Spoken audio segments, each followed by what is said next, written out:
C'est l'heure du journal de l'Afrique, soyez les bienvenus sur France 24. À la une ce soir, ce bilan au Soudan, 15 personnes ont été tuées par balles ce mercredi lors d'une manifestation contre le coup d'État militaire. Le bras de fer se poursuit entre l'armée et les manifestants. La coupure des moyens de communication est désormais totale.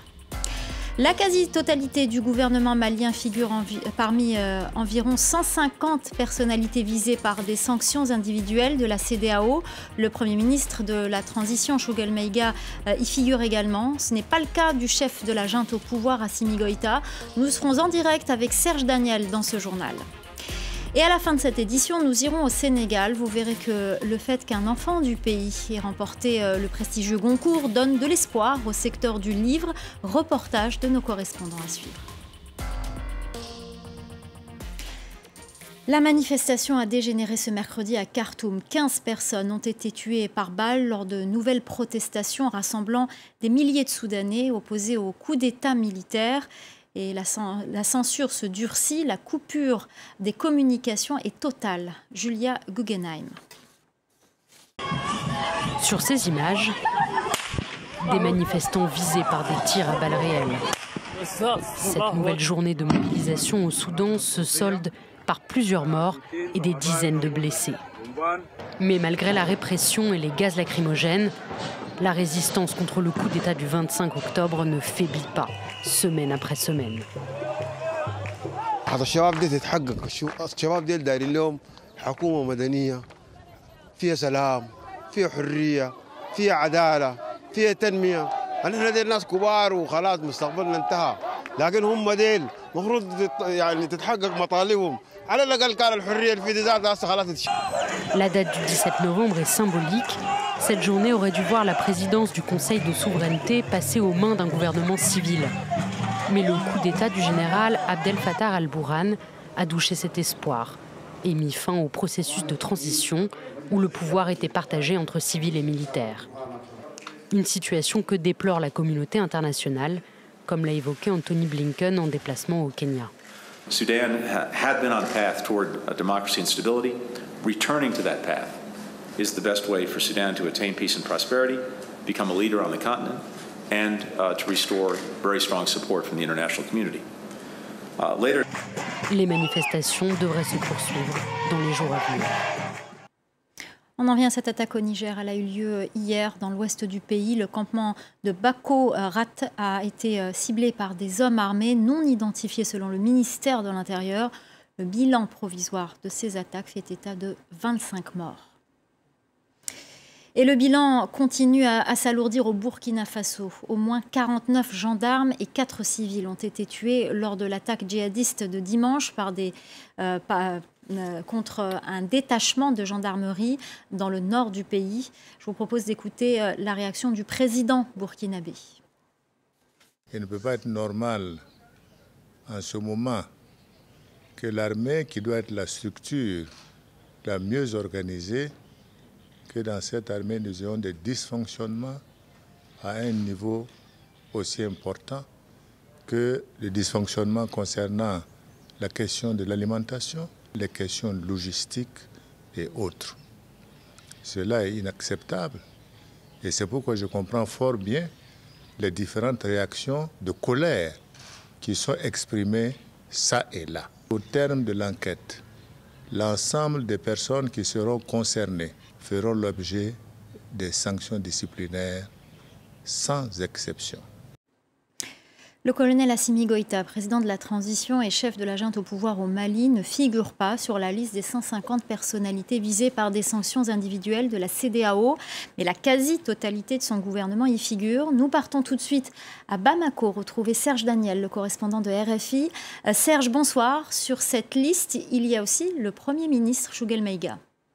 Oui, le Premier ministre Choguel Maïga est en tête de liste en ce qui concerne l'exécutif et quasiment tout son gouvernement est sur la liste. Le ministre des Affaires étrangères qui voyage beaucoup actuellement, comme on le constate, ne figure pas sur la liste. Monsieur Diop ne figure pas sur la liste. Mais les ministres qui détiennent les postes régaliens, intérieur, sécurité, je veux dire, défense, administration territoriale figurent sur cette liste-là. Mais cette liste, la la liste, on retrouve également des membres du Conseil national de transition. Vous savez, au Mali, le Conseil national de transition est l'organe législatif de transition, donc il joue le rôle d'Assemblée nationale. Son président est sur la liste, les membres des commissions des lois, quasiment tous les membres du Conseil national de transition figurent sur cette liste-là. Vous l'avez dit, au total, 149 personnalités maliennes et une source à l'intérieur même de la communauté économique des États de l'Afrique de l'Ouest explique que désormais on est en train de travailler pour établir cette fois-ci des listes de proches de ces personnalités, des proches de ces personnalités qui pourraient être aussi sanctionnées. 2 sanctions essentielles pour le moment, interdiction de voyager et ensuite gel des avoirs financiers. Merci beaucoup Serge Daniel pour toutes ces précisions. Vous le savez, la force Barkhane a définitivement quitté la base de Tessalit. Ce départ ne laisse pas les FAMA, les forces armées maliennes, seules sur le terrain. Il y a aussi les forces de maintien de la paix de l'ONU, la MINUSMA. Notre correspondante Anne-Fleur Lespio a suivi un contingent britannique de la MINUSMA. Reportage. Dans ce paysage semi-désertique, ces hameaux reculés au cœur de la zone des 3 frontières. Ce matin-là, ces soldats britanniques engagés au sein de la mission de l'ONU s'apprêtent à mener une mission de reconnaissance. Avant le départ, dernier briefing du capitaine Lewis à ses troupes. Cet endroit n'a pas été visité par la MINUSMA depuis longtemps, si ce n'est jamais. Donc il nous faut un maximum d'informations sur l'éducation, l'eau, la nourriture et la sécurité. Nous embarquons à bord des véhicules de ces hommes. Des soldats du contingent britannique composé de 250 militaires capables de tenir 3 semaines en parfaite autonomie sur le terrain, dans ces zones difficiles d'accès. Ici, plus de traces de l'État depuis des années. Difficile pour les agents de la MINUSMA de se déplacer. Pour la sécurité des populations, nous ne serons pas autorisés à interroger les habitants de ces localités. Les gens ici ont plusieurs problèmes, la nourriture étant le premier. Ils n'ont pas accès aux soins et doivent partir en ville pour se faire soigner, ce qui coûte très cher. Concernant la sécurité, c'est plus grave que ce que nous pensions. Ils vivent au quotidien dans la peur et la pauvreté. Des informations précieuses transmises ensuite aux agents de la MINUSMA. Cet après-midi, les soldats du contingent britannique retournent dans ce village touché par des attaques le mois dernier. Lors de ces patrouilles, les casques bleus sécurisent la population et le travail des agents de la MINUSMA sur le terrain. Dans cette zone où opèrent plusieurs groupes djihadistes infiltrés au sein des populations, difficile pour les casques bleus d'identifier la menace, mais quelques kilomètres plus loin, halte au bord d'une rivière. Ce lieutenant tient à nous montrer cette moto, celle de combattants armés interceptés par chance par leur unité il y a quelques jours.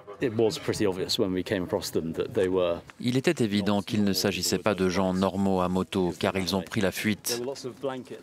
Il y avait d'épaisses couvertures sur le siège pour que ce soit plus confortable de rouler sur de longues distances.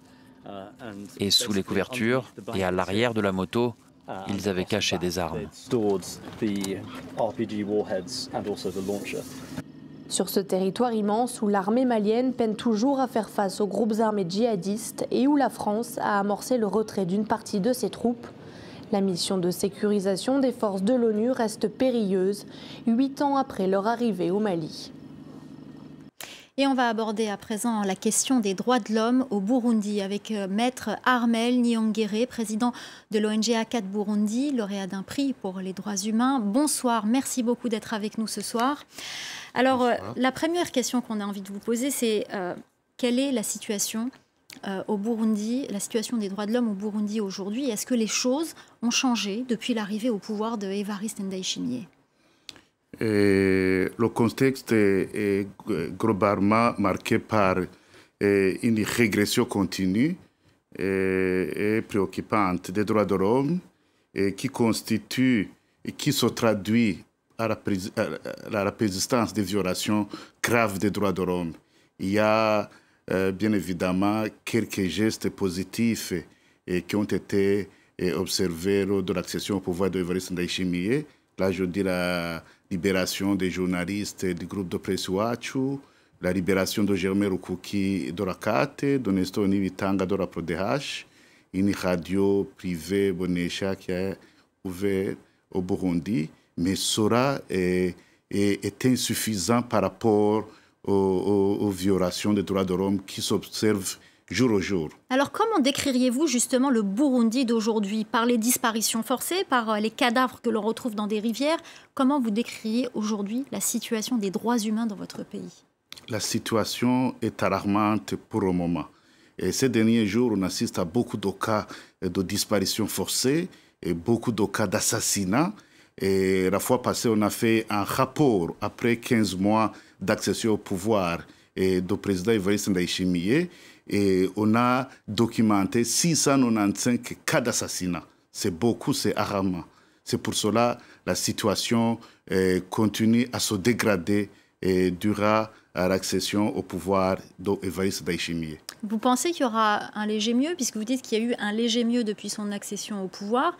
Est-ce que vous pensez que la situation va s'arranger ou que ça va rester comme la situation ne va pas s'améliorer, on va dire? On a une crainte que ça peut s'empirer, vu comment ces violations se commettent en toute impunité.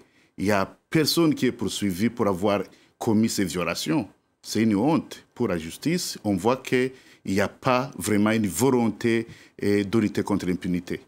Je rappelle d'ailleurs que votre ONG est interdite et que vous avez été condamné à la prison à vie par contumace et que vous êtes exilé en Belgique. Je rappelle ça à nos téléspectateurs. Demain se tiendra le lancement du Forum national de développement. Quelles sont vos attentes? Nos attentes, nous pensons que plutôt, comme maintenant il y a des initiatives, le Burundi commence à être retiré sur les préoccupations internationales, nous demandons à ce que ce soit la communauté internationale et l'Union européenne puissent mettre en avant le respect des droits de l'homme, ce qui a causé la reprise des sanctions, ce qui a causé les sanctions contre le Burundi.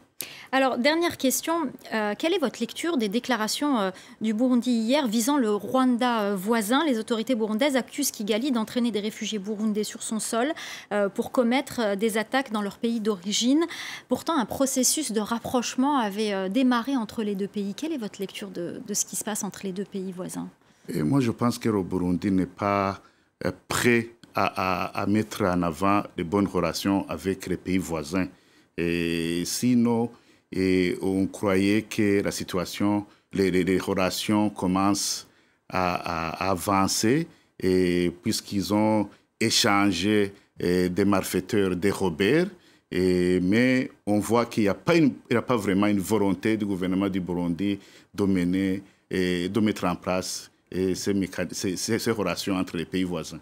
Merci beaucoup, en tout cas, Maître Armel Nyongere, président de l'ONG ACAT Burundi. Merci d'être venu nous faire cet état des lieux de la situation des droits humains au Burundi. Merci beaucoup.